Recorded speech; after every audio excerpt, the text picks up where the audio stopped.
আর যারা সারা রাত্র শ্রমিকদেরকে বেঁধে রেখে অন্যায়ভাবে বাংলাদেশের মধ্যে দুইজন শ্রমিককে হত্যা করছে, বাংলাদেশের বুকে তাদেরকে বিচার করতে হবে। আমাদের প্রত্যেকটা শ্রমিক অনেক দামি, তাদের টাকার মধ্যে চুরির টাকা নেই, ঘুষের টাকা নেই। জনাবে মুহাম্মদ রাসূলুল্লাহ সাল্লাল্লাহু আলাইহি ওয়াসাল্লাম কিন্তু শ্রমিক ছিলেন, তিনিও কিন্তু কাজ করছেন অর্থের বিনিময়ে। আজকে বাংলাদেশের জনগণের ভোটের অধিকার কেড়ে নেবেন, মুখের বলার অধিকার কেড়ে নেবেন, লেখার অধিকার কেড়ে নেবেন, কোর্টের অধিকার কেড়ে নেবেন, তাদের বাসস্থানের অধিকার কেড়ে নেবেন, তাদের সমাজের অধিকার কেড়ে নেবেন, তাদের স্বাধীনতা কেড়ে নেবেন। বাংলাদেশের মানুষ সহ্য করবে না, আন্দোলন করবে, সংগ্রাম করবে। শ্রমিকদের আজকে আমরা অনেক বেশি শ্রম নেই, কিন্তু অর্থ কম দিয়ে, এটা জুলুম, এটা জুলুম। যেই পরিমাণের শ্রম সেই পরিমাণের অর্থ দিতে হবে। আজকে আমরা কি দেখেছি, হাজারো শ্রমিকদের বেতন বাকি, অথচ ইন্ডাস্ট্রিজের মালিক হাজার কোটি টাকার মালিক, কিন্তু শ্রমিকদের বেতন বাকি। এটা হয় না। শ্রমিকরা কখন তাদের চাকরি থাকবে, কখন চাকরি থাকবে জানিই না। এটা কেমন কথা হলো? আমরা শ্রমিকদের অধিকারকে প্রতিষ্ঠিত করতে চাই। আপনারা দেখেছেন যে শ্রমিকদের মাধ্যমেই সব। আজকে বিল্ডিংগুলি যদি শ্রমিক না থাকতো, কোনো বড়লোক বিল্ডিং থাকতে পারতো না। আজকে যে রোডে চলতেছি, শ্রমিকদের অবদান। শ্রমিক কাজ না করলে এই রোড হতো না। আজকে আমার শরীরের মধ্যে যে জামা শোভা পাচ্ছে, শ্রমিকদের অবদান। শ্রমিক না কাজ করলে এই সুন্দর জামা আমি পরতে পারতাম না। আজকে আমি যে খানা খাচ্ছি, শ্রমিকদের অবদান। কৃষকরা পরিশ্রম না করলে আমি আমার মুখের মধ্যে খানা তুলতে পারতাম না। শ্রমিক ছাড়া বড় লোকরা চলতে পারে না, কিন্তু বড় লোক ছাড়া শ্রমিকরা চলতে পারে। বুঝাতে পারিনি। দেখেন আজকে আমাদের বাংলাদেশের যে শ্রমিক, এই টাউনের যে শ্রমিকরা আছে, যারা আমাদের পরিচ্ছন্ন কর্মী আছে, এই পরিচ্ছন্ন কর্মীরা যদি আজকে তাদের কাজ বন্ধ করে দেয়, দেখবেন বড়লোকদের বড়লোকগিরি শেষ। কেউ রাস্তায় নামতে পারবে না, ময়লার গন্ধে কেউ রাস্তায় নামতে পারবে না। যাদের কারণে রাস্তায় নামি তাদের কোনো দাম নেই, যাদের কারণে আমরা খাই তাদের কোনো দাম নেই, যাদের কারণে পড়ি তাদের কোনো দাম নেই, যাদের কারণে চলি তাদের কোনো দাম নেই। এটা হতে পারে না। হ্যাঁ, ন্যায্য অধিকার চাই, ন্যায্য অধিকার প্রতিষ্ঠিত করতে হবে। জনাবে মুহাম্মদ রাসূলুল্লাহ সাল্লাল্লাহু আলাইহি ওয়াসাল্লাম কিন্তু শ্রমিক ছিলেন, তিনিও কিন্তু কাজ করছেন অর্থের বিনিময়ে। কাজ করছেন, কাজ ভালো। আমাদের দেশে মানুষ চুরি করতে শরম পায় না, কাজ করতে শরম পায়। আজীব ব্যাপার। আমাদের দেশের অফিসাররা ঘুষ খাইতে শরম পায় না, কাজ করতে শরম পায়।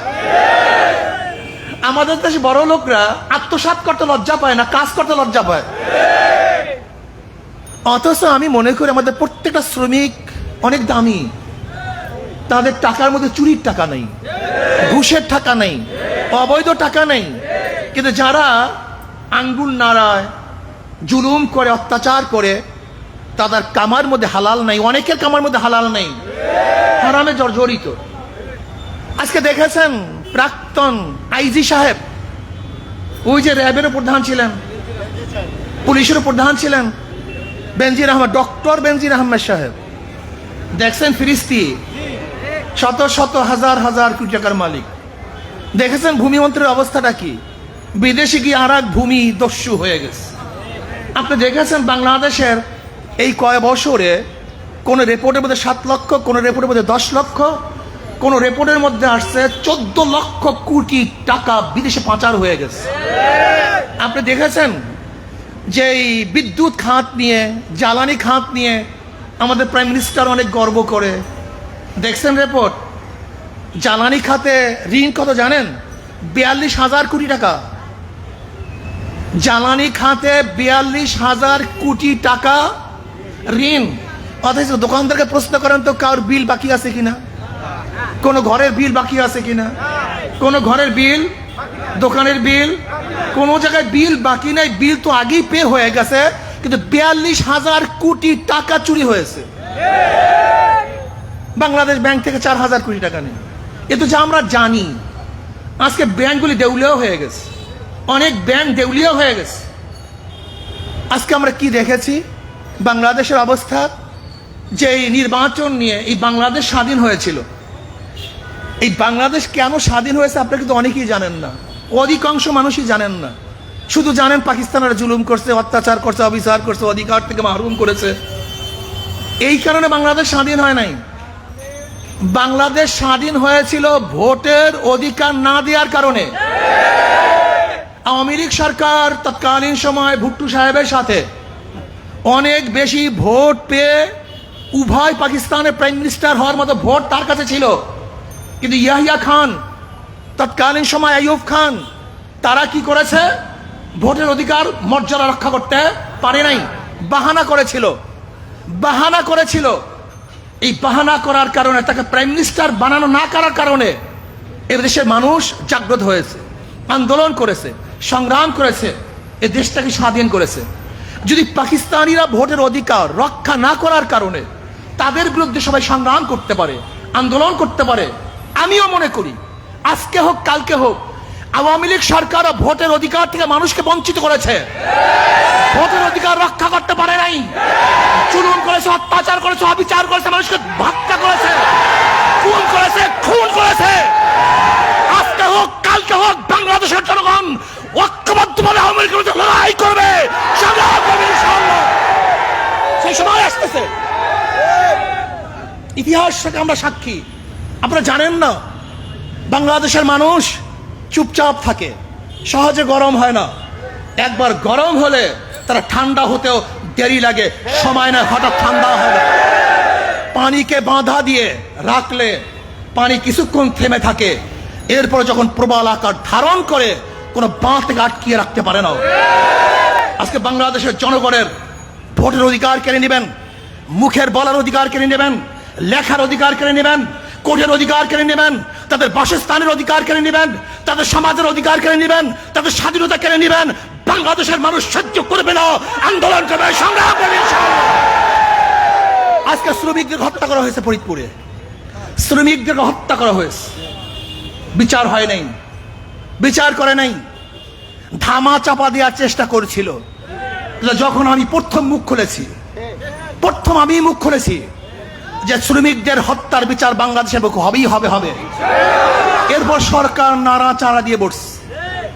ইনশাআল্লাহ আপনারা তৈয়ার থাকেন। যারা শ্রমিকদের হত্যা করছে এবং যারা মন্দিরে আগুন দিয়েছে, কারা মন্দিরে আগুন দিয়েছে, রিপোর্ট বের হয়ে আসছে, আমরা তাদেরও বিচার চাই। আর যারা সারা রাত্র শ্রমিকদেরকে বেঁধে রেখে অন্যায় বলে বাংলাদেশের মধ্যে দুইজন শ্রমিককে হত্যা করছে, বাংলাদেশের বুকে তাদেরকে বিচার করতে হবে, বিচার করতে হবে। আজকে বাংলাদেশের জনগণ ভ্যাট দেয়, ট্যাক্স দেয়, আর তাদের অস্ত্র দিয়ে তাদেরকে হত্যা করে। এই পুলিশের অস্ত্র আমাদের ভ্যাট ট্যাক্সের অস্ত্র, এই র্যাবের অস্ত্র আমাদের ভ্যাট ট্যাক্সের অস্ত্র। সব অস্ত্রের টাকা বাংলাদেশ পে করে, অথচ বাংলাদেশের অর্থ দিয়ে যে অস্ত্র কিনি, সীমান্তে আমাদের লোককে হত্যা করে, বাংলাদেশের জনগণকে হত্যা করে, তাদের দিকে বন্দুক তাক করতে পারে না। আর আমাদের বাংলাদেশের জনগণ থেকে যদি বোট থেকে চুন খসে পড়ে অমনি গুলি করে। কয়েকদিন আগে তো একজন বিজেপিকে হত্যা করছে ভারত, মুখ খোলার ক্ষমতা নাই, খুলবে কিভাবে? শেখ হাসিনা সরকার তো ক্ষমতার জন্য বাংলাদেশের সমস্ত মুসলমানদেরকে গোলাম হিসেবে বিক্রি করে দিয়েছে। সে নিজে একজন মুখ্যমন্ত্রী হিসাবে মনে হয় যেন দস্তখত দিয়ে আসছে। একজন মুখ্যমন্ত্রী কেন্দ্রীয় সরকারের বিরুদ্ধে কথা বলবে কিভাবে? এই অধিকার তার নেই। ভারতের বিরুদ্ধে কথা বলার অধিকার, মোদির বিরুদ্ধে কথা বলার ক্ষমতা শেখ হাসিনার নাই। কারণ সে ক্ষমতার বিনিময়ে তার সমস্ত কিছুকে বিক্রি করে দিয়েছে। শেখ হাসিনা আওয়ামী সরকার বিক্রি হতে পারে, কিন্তু বাংলাদেশের জনগণ ভারতের কাছে বিক্রি হয় নাই, হবে না। গোলামি জিন্দেগি তার থাকবে না, থাকতে পারে না। ইনশাআল্লাহ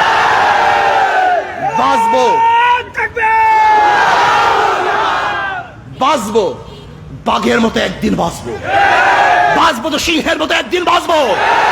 শিয়ালের মতো হাজার বছর বেঁচে থাকার কোন অধিকার আমাদের নাই, থাকার ইচ্ছে আমাদের নাই। আসো শ্রমিকদের অধিকার বাস্তবায়ন করি, বাংলাদেশকে রক্ষা করি, অধিকারকে প্রতিষ্ঠিত করি। আমার স্বাধীনতাকে রক্ষা করার জন্য যদি আরেকটা আন্দোলন করার প্রয়োজন হয়, সংগ্রাম করার প্রয়োজন হয়, রক্ত দেওয়ার প্রয়োজন হয়, দেব তো ইনশাআল্লাহ। আমাকে এবং আমাদের সবাইকে এই বাংলাদেশের অধিকারকে বাস্তবায়ন করার তৌফিক আল্লাহ পাক আমাকেও দান করেন, আমাদের সবাইকে দান করেন। আল্লাহুম্মা